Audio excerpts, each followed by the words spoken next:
Le français est une langue antisyllabique. C'est-à-dire que parler français, c'est éviter de former des syllabes. Ça veut dire quoi, former des syllabes? Former des syllabes, ça veut dire combiner les voyelles et les consonnes. Donc refuser de former des syllabes, c'est séparer, c'est-à-dire utiliser tantôt on n'utilise que les syllabes, que les consonnes, tantôt on n'utilise que les voyelles. Donc chaque fois que je parle le français et que je combine les voyelles et les consonnes, je suis en contradiction avec le génie du français. Le génie français, c'est de sauter de consonne en consonne ou de se concentrer sur des concentrations de voyelles, notamment la diphtongue. Le génie français, c'est parfois d'occulter des consonnes. Hein. Par exemple, je sais pas,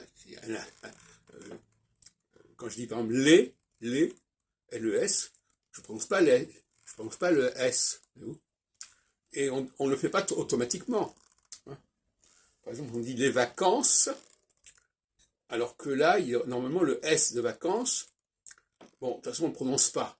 Non seulement on ne prononce pas, il faut dire les vacances C.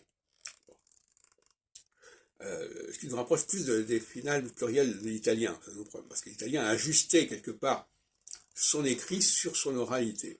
Ce qu'il faut, c'est un peu, qui brouille un peu les pistes. Donc, quand certaines personnes syllabisent le français, comme notamment lorsqu'ils font des poèmes, eh bien, ils vont en l'encontre du génie du français.